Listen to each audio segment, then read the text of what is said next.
Welcome to the Tim Castle Live Show, where we meet courageous people doing inspirational things around the world.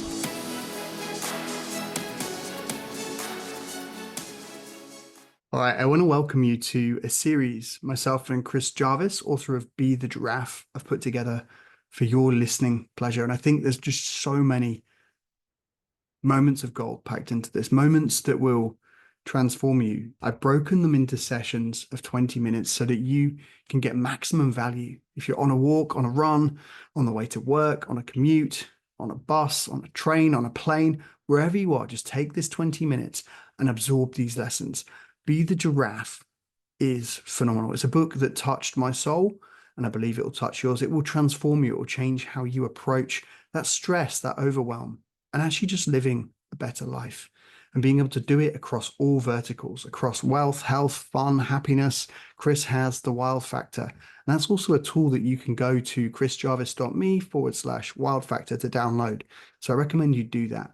I'm really excited to bring to you this series with Chris Jarvis on Be The Giraffe and just let you into our conversations where I've asked Chris some questions that I had on my mind, both about Be The Giraffe, his amazing book, but also just about life in general, because I think that's where the value is. And you can hear this exchange in some of the questions. And I'd also ask you to submit to me the questions that you'd like me to ask Chris in the future, because this is a rolling conversation. Put them in the comments, DM me, DM Chris, and we'll get together and we'll make sure that your questions are aired. This is a very special series coming from me and Chris to you to help you change your life, to transform and to get more out of life, more of the good stuff. So without further ado, welcome to the series. Let's do the hardest thing you've done. So basically put him in the environment and then the environment facilitate. I just put him there and then the environment does the rest. And he climbed this mountain at sunrise at 2:30 a.m. We went up and we set off and you could see shooting stars and it was cold and it was in Bali in Indonesia, but like it took like good 3 hours to summit and to get to the top just before the sun rises at 6:30, and it changed everything. He came back to Singapore and he was like confident and like wants to do it again and was like, can we climb another mountain? So it just everything is like, yeah. And he's like, can we go kayaking and so it just changed everything. I love it. So That's we're so rolling cool. with it and we're going to just keep doing that. And like horse ride, we'll just do it. Everything on the list. Let's just go and I love it. do it. But yeah. I love it, man. It's great. This is super So good. cool. Thanks for coming up. I read your book in however 4 hours or whatever time it takes to read that book because it really hit me. Really? Yeah. Like it really hit me. Tell me how. Um, at first I was obviously just intrigued because it's similar to mine in terms of the title and the idea having an animal concept. So I was really intrigued of just, hey, are we starting a theme here? Like what's going, like this is great. This is a theme of different books and there's not too many Be the Animal books in that sense. So I was attracted to that. And then I started digging in and I'm like, hang on, this is really, really good because I know how hard it is to get a book that's it, it's so authentic. I think that's what it is. And you put just the amount of juice that you put into it of you is the hard stuff to put into a book. And I know that because I've done it personally. And it's the stuff that the book won't be good enough if you don't put it in. Yeah, it's the hardest stuff for you to write. And I think it's the bridge that can really help people because that's the bit they connect to that I think so many authors miss and they rely on everyone else's research and work and all this other stuff. And it's like, fine, it's a good book, but is it going to change someone's life? It's going to transform. And that's the difference with Be The Giraffe. And probably a good segue, man, to start the conversation because I'm just chuffed to have you on the show. So Chris Jarvis, thank you for being here, man. Well, yeah, I'm honored. And it's, you don't know well, there's a lot of things we can talk about. And my guess is just from the way that you're working with your boy and you moving around, I think there's a lot of things we're going to want to talk about. It's really hard to find. It's not hard to find good people, but it's hard to find people who are doing things you want to do, just how are you next leveling to that thing? Like you said, being the giraffe is about doing your own thing, and you have to set out on your own and then the people who are meant to be with you will find you, and it Mm, won't be easy, but those are people who actually are willing to do the work and willing to, open up, or whatever the thing is, right? You've got to mm, be willing to take some chances, and rather than just look for people around you in the herd to see who's like you have to leave and then see who's actually willing to leave the herd.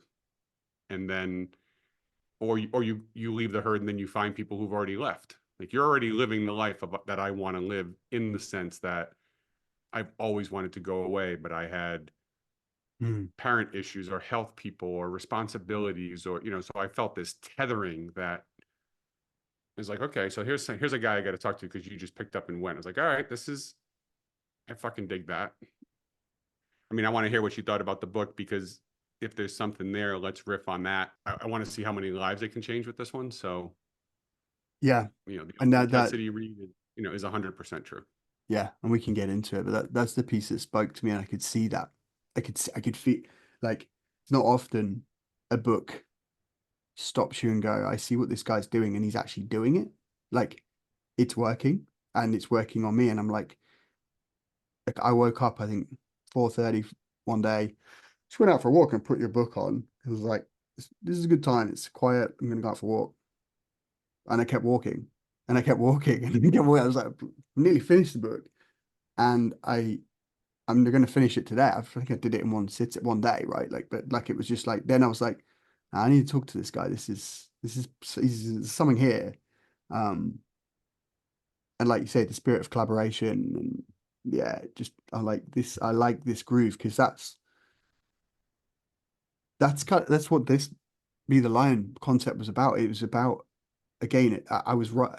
I know we can talk about this. You're writing for yourself now, and then your younger self, but like I was I'd conquered something and I was like, there are people out there that I can help if I'm vulnerable enough, which is good because that's to the giraffe, but like vulnerable enough to share the strategies that I did to work. Because I was like, that was a bloody hard 5 years that I just did to transform myself, like moving away from bad habits and actually getting clear on what I wanted and then having the balls to go after it and fail and realize where you are in the world and in terms of like hang on, you've got some stuff to get better at because you can't just magic it up. Like anyway, but something you said earlier around not leaving the like people want to find people to run with, yet Yes. it's so much easier to run with the herd because that's what everyone else is doing. And so how do we believe in ourselves like you did with Jack and then having to put the book out because he put you in a position where you were like, damn, because that's going to change your life. Like it's scary to put a book out as well. Do it, Sure. believe in yourself, understand the transformation, the effect that you were going to have on people. And you can't, once it's out, you can't get it back. It's sort of like that. And then you're all in. How do you find, if you're someone listening to this conversation, how do you find your people to run with? What's the strategy as well as being curious? Like, because that's linked to the giraffe in a way that I've never seen it explained before so well. Like, That's what makes it so cool, because the giraffe is not migratory, and all these other animals that are in, well, first of all, it's human nature to be in a herd because it's that safety in numbers, right? There is a human nature element of, I mean, humans, if they're not held when they're babies, they'll die. I mean, we do crave physical attention and closeness. And it's the same reason why I think, not having been through it, that, solitary confinement is cruel and unusual punishment. We're not made to be alone, completely away from all. I mean, I'm sure there's something to do with the confinement, not just being alone, but there's, it's our nature to want to be around other people because it's safe. And then you also don't have to make decisions. Therefore, the fear of making a mistake is gone, which is amplified in social media for sure. Right. So this whole fear, like my kids' fear of being canceled, my TED Talk Surviving Ain't Thriving, 4.5 million people listen to it. Um, Granted, there was some marketing dollars behind that, so it's not like it organically just fell in the laps of people. But the fact that people actually watch it, um, that whole, I think there's a lot of people feeling like they're just barely surviving, and they're so focused on what not to say, what not to do, how not to get in trouble, how not to get canceled, how not to make a bad decision. And, so again, I think it's human nature to want to avoid making mistakes. I mean, that, or being ostracized is such a Mhm. big deal. But that's the irony of, of the book with chapter 2, avoid the masses and the asses. It's people are so, there's a line in there, everybody wants to be an outlier, to steal Yeah. Malcolm Gladwell's idea. And so I want to be just like everybody else, but I want to end up with 10 times as much money. And it just doesn't work like that. Like, if you want to be ahead, if you want more out of life, you're going to have to be different. And you It's have to not, you just have to be different, and be okay with being different. And you're not one of the guys. You're not one of the gals. You're different. And that's like, yeah. that's part of the game. You have to be willing to know that if you want something different, you have to be different, which means you will be treated differently. And I don't mean you're socially unacceptable and awkward and, you know, just a horrible human being. I mean, you just have to be willing to not be like everybody else. And that's hard for a lot of people, but I hope that the giraffe gives some imagery to, oh, well, all these other animals that follow the rains in Africa, as an example, where they're going to be in a very predictable pattern. They follow the rains because grass only grows when when there's water within a couple inches of the soil. So where they're going, when they're going there, it's pretty predictable. The giraffe eats leaves from trees. Trees have roots that are as deep as the tree is tall. So you'll see those weird pictures in Namibia with, giraffe eating from a tree in the middle of the desert. And you're thinking, like, that must be photoshopped. It's like, no, it's a desert because there's no water within 6 feet of the surface, but there's water below that.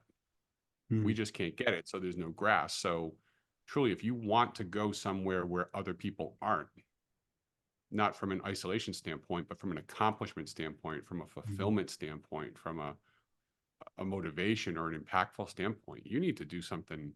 You need to do something different.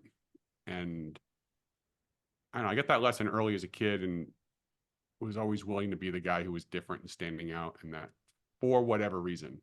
Mhm. And all the discomfort that came with that, and the bullying, and whatever else. It's like, apparently all that was the lessons to lead to here.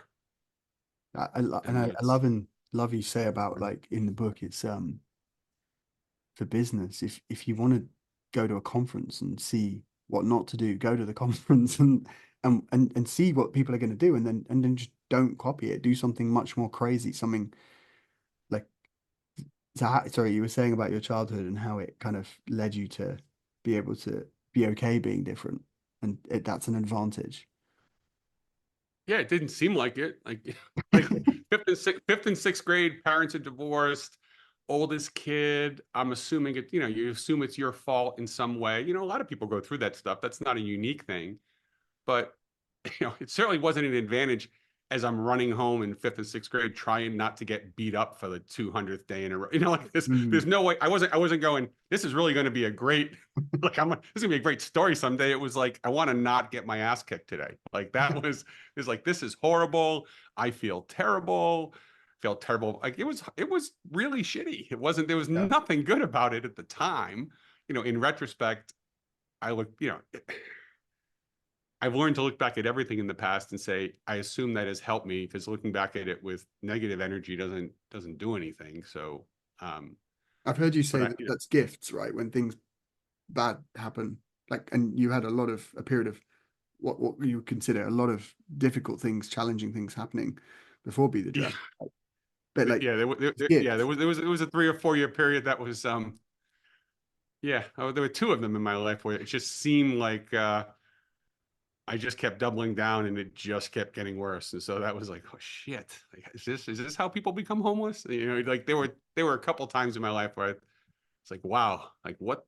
I mean, literally, it was, what the hell did I do to deserve this? I mean, there were a couple, there were definitely a couple where it just kept happening. Like, fuck, dude, Mhm. like, I thought I was a good person. Like, I don't know what.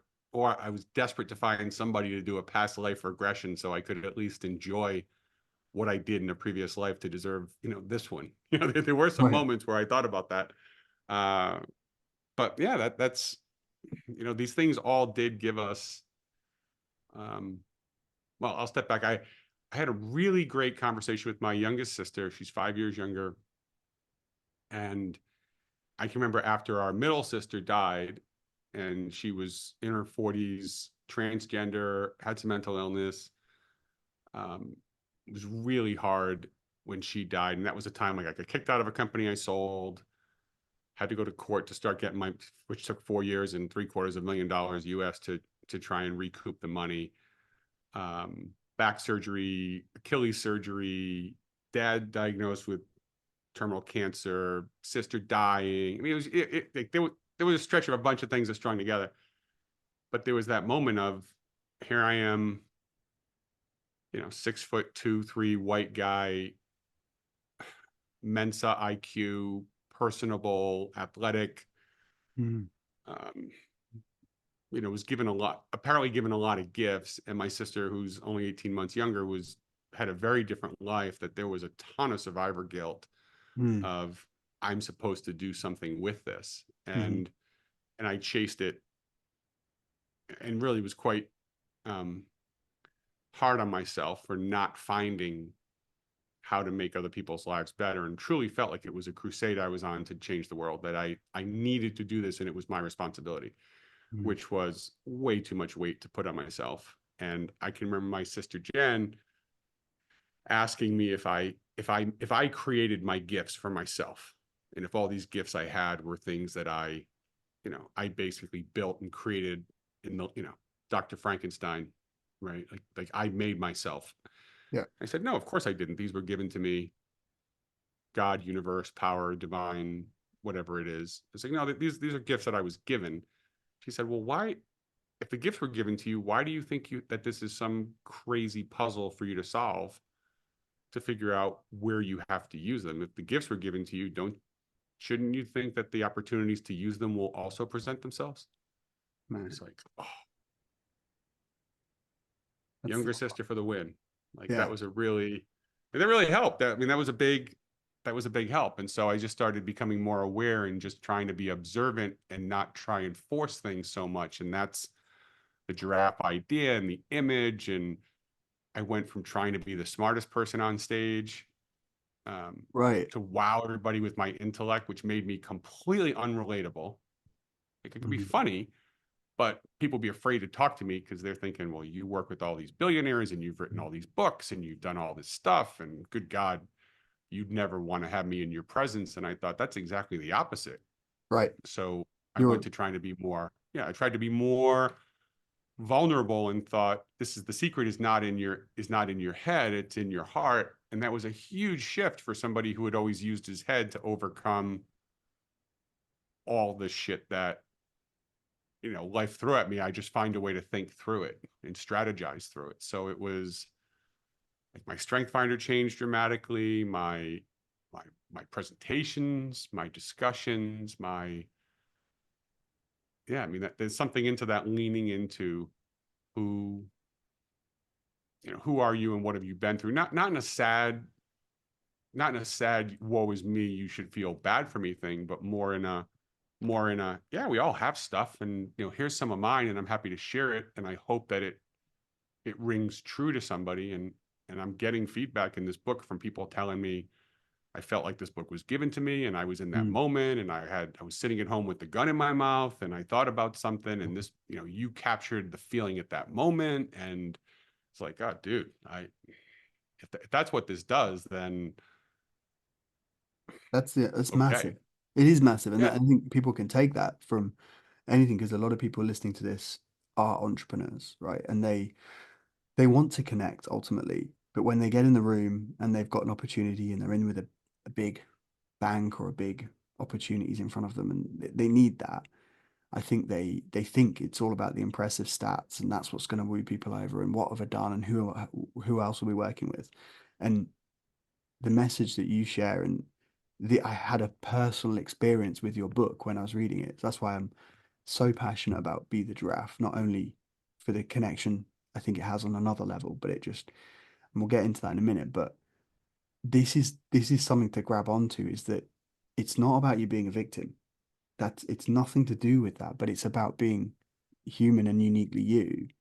And that's what the giraffe encompasses. And when you embrace the giraffe, which is the hardest thing, because you could post more on LinkedIn, you could share more of yourself, and you don't know who you're impacting, but you are. Like you're saying, if there's people that have had a gun in their mouth, and the bit that when I was listening to this on that walk in the morning, that touched my dude, you had a massive effect on.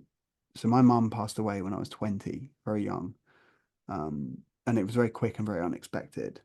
And I didn't realize until I read the bit in your book, or heard the bit in your book, about where you said your biggest regret, and the fact that you didn't go at the time to see your friend, Matt. but Hmm. Matt, and that allowed you. It was really hard, and you carried that around for many years. And I didn't realize on a similar way, but for many years, at least 8, until I figured it out and understood how to put down the shame. Basically, I wasn't there when she died. And to me, that was, oh, you haven't prioritized this. I didn't expect it to happen so quickly, but it wasn't about that. It was the fact that I'd missed it. And yes, I was there the night before, but I wasn't there. And that, as the son, I didn't realize that was the thing I was punishing myself for, or partly part of it. And I'd carried that shame and that guilt forever. And hearing those words, it allowed me to release a part of it that I had not done before, in a way that I knew was the helpful part, but it was happening, and it was just there, and it was time to let go of. I'd realized what it was, and I realized that as a young kid, but I also realized that in the future, which is what the lesson is, I won't make that mistake. And I think so. The gift you've given is in the future, and I'm going to know I'm going to do that. I don't know who it's going to be with, but it's going to happen. And it's also advice that I can give to other people, knowing and having experienced it and not understanding. Now I understand. So it was monumental to unlock that piece and put down that, because you make different decisions in the future. It almost gave me permission to let go of it. So that, thank you, man. Like it really, Just really helped. you're welcome, and thank you for sharing that. And I can tell you, when my dad was dying, so when Matt died, and I carried that for 10, 15 years, of the greatest regret of my life was saying I'd come back and see him Mm. in a couple days, missing that opportunity because I was flying out and then literally flying 3 days later back cross country to see him, and him dying in that period of time when we didn't know he was dying that fast. Right. Literally, I beat myself up over that for decades. I mean, well, Yep. more than a decade. And Yep. then when my dad was in the hospital during COVID, he was recovering from pneumonia or something, but he had had terminal cancer. We thought he had just gone through an experimental treatment that we thought might save his life, but he didn't know what COVID was. He'd been in hospital for a month, and I rented a private jet. I mean, I spent $25,000 to go get Right. him and bring him back to my house just so he wouldn't be stuck in his crowded building. I knew he'd go to the grocery store. He's like, who's going to care for this guy? And literally, I would say first 2 days he was here, I was like, this guy's going to die this week. Then he started to make a comeback. Then he's swimming in my pool that he's not even on, and it's like he's swimming in a 50-degree pool, and he was walking with my daughter, and he was doing all his rehab, and then he just died. And I didn't know that I had that. I didn't know that I was going to get him for the last 10 days of his life I'd spend with them. I didn't know that was the case, Mhm. but because I carried that weight of I didn't do the thing and Mhm. make it first, Mhm. that if I hadn't carried that weight, I don't know that I pull the trigger in the middle of COVID when everybody's, Yeah. I'm self-employed. So like, I'm not making any money necessarily for a while. Who knows what the world's looking like? It's like, I just did it because I knew the weight of carrying the not acting, the inaction. or the delay. So I went, and then I had that fantastic gift. And the extra point of that is I was in the hospital with my dad for days when he was dying and unconscious, and just talking to him and trying to get his breathing down and help him find peace and move on. And I did all those things that I could do to try and help guide him. And I was there the whole time for days. And then I whispered in his ear and said, my sister had already come to see him, but it was COVID time, so you couldn't really be in the hospital with more than one person. And it was all these weird rules that I almost got in a fist fight with the nurse. My sister was like, I haven't seen that side of you. It was kind of nice. Um, I was like, oh, you can't stay here. I was like, he's dying. Just Mhm. like, why are you bothering us? Well, we have rules. Like, anyway, I was agitated. And anyway, so I said, I'm going to go back and get Jen, and I'm going to sneak her in, and we'll come back. And, he's already seen her, but I was with her, and I said, I'm going to leave. I'll be back in 30 minutes. Mhm. I said, so if you want to see her, hang on. If you want to do this alone, it'll be 30 minutes. And he was dead in 25. And so, like, they called me in the car as I was coming together. They said, his breathing is slowing down dramatically. We think he's going to go. You want to hurry back? And I said, yeah. And I walked in, told my sister, she was at my house with my wife. And I said, Dad's, it's happening now. And she said, all right, let's hurry up. I was like, no need. Like, he'll be gone before we get back. Just go ahead and get a cup of coffee, and we'll have to fill out some paperwork. And, it's like, do you actually want to see him leave? She said, I don't need to see that. Mhm. And I said, okay. So we grabbed a cup of coffee, and we got back in the car, went, and they said, you just missed him. I was like, no, we didn't just miss him. Mhm. Like, that's exactly, he didn't want, if he had a chance for days to go, and he didn't go until I wasn't there, because he didn't want me to, he didn't want me to have that moment. And so I think, Mhm. with your mom, there's no way she would have wanted you to have the pain of witnessing the moment that she leaves. That's my thought. Dude, you've done And it again. I You're giving me another gift again. That's a double because it's well, if yeah. if you can give gifts and they're relatively effortless, that's the other thing too about life. The things that I find that in business and in life, if when you can create a great deal of value with very little effort or very little discomfort or very little sacrifice, that's when you know you're where you're supposed to be. Like, and when you create a little bit of value, but it's a heavy lift, that's probably a clue that you're not doing what you're supposed to be. It doesn't mean life's supposed to be easy, Mhm. but the work is getting yourself to the place where the work is getting yourself, like the story with your son, it's getting used to, I can do hard things, so I'm not afraid of the challenge, but the thing that I'm going to do that's going to ultimately have the most impact is actually going to be easy. It's the hard work putting yourself in position and giving yourself the experiences and being open with the story and being able to tell a story that, has a tear in my eye, that, like, that part's hard, but the actual telling you that story, knowing that it has the potential to give you some forgiveness and take some weight off you, then my 4.5 minute ramble, if that saves you days, weeks, hours, months, years of pain, self-flagellation, whatever the thing is, like, all right, like, shit, how do we not do that, right? The world needs more of things that take me 4 minutes but save you 4 Decades. hours, 4 weeks, 4 months, 4 years of pain. Like, that's, if we all did that, well, fuck, like, life would be better for everybody. Shit, yeah, man. You did it. It would be infinitely better. And this is an elevated perspective. I can feel I'm talking to the master here. This is so much gold.